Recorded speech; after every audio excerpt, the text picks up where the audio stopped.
उनकी वजह से बड़ों को भी थोड़ा जल्दी तैयार होना पड़ता है। कई एक लोग तो अच्छे से तैयार होते ही है सुबह, सूर्योदय से पहले सबको जग जाना चाहिए, कुछ भी हो जाए, और देर रात्रि तक जागना भी नहीं चाहिए। रात्रि में जल्दी सो, सुबह जल्दी जगो, जल्दी जाग करके थोड़ा समय मेडिटेशन करो, फिर आप थोड़ा दिन हो जाए तो अपना वॉक आदि, ये भी जरूरी है शरीर को स्वस्थ रखने के, वॉक आदि के लिए भी समय निकालो।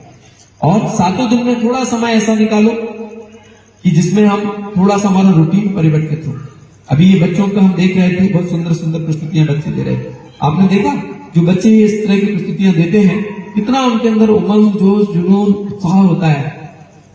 अगर जीवन में किसी भी तरह की समस्या को आपको दूर करना है तो आप हफ्ते में एक दिन तय कर लें कि मुझे भी किसी न किसी अच्छे भजन पर जो है नृत्य कर लेना चाहिए। आप ऐसे करते हैं कोई नृत्य?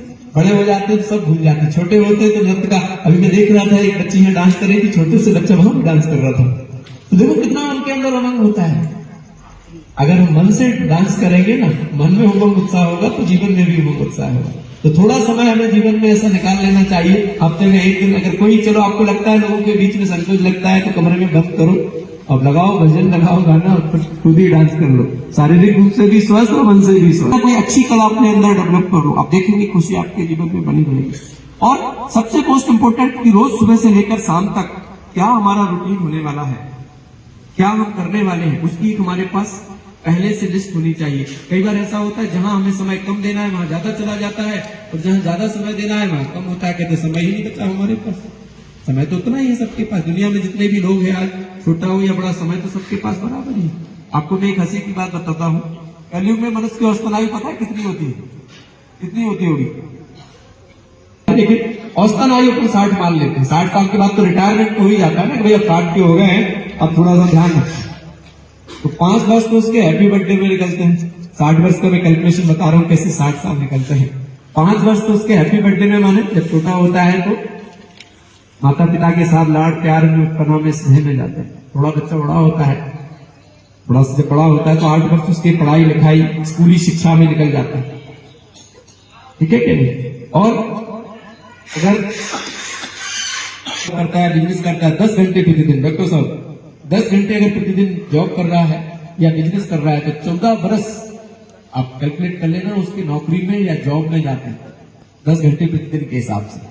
अगर 8 घंटे प्रतिदिन नींद कर रहा है व्यक्ति, कई लोग तो ज्यादा भी सुन लेते हैं, कभी 8 घंटे अगर प्रतिदिन नींद कर रहा है तो 18 वर्ष उसकी नींद में जाते हैं।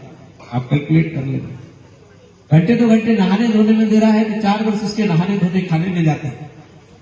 हफ्ते में 1 आध दिन शॉपिंग करने, मॉल वॉल घूमने जाता है, पिकनिक करने जाता है कहीं, तो उसके 2 से 3 वर्ष जो है इसमें चले जाते हैं। और 2 से 3 वर्ष फुर्सत और मनोरंजन के दिन में चले जाते हैं। आप पूरे कैलकुलेट करेंगे 58 वर्ष हो जाते हैं। अब सिर्फ 2 वर्ष बचते हैं आखिरी के, क्या कर सकता है 2 वर्षों?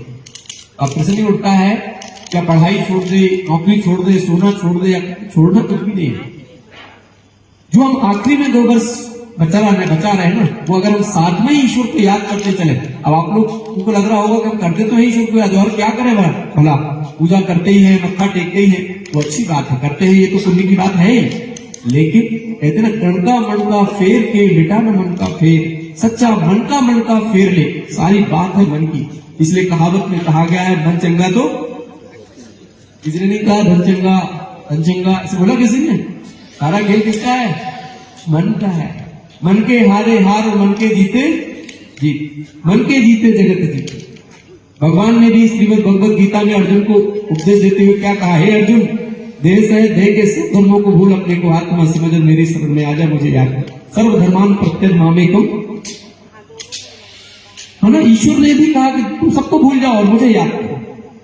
तो कहने का मतलब यह है कि यदि हम अपने मन को ईश्वर में लगा पाते हैं तब तो हमें उसकी शक्ति मिलेगी, उसकी पावर मिलेगी, और हम अपने जीवन को सुंदर जी पाएंगे।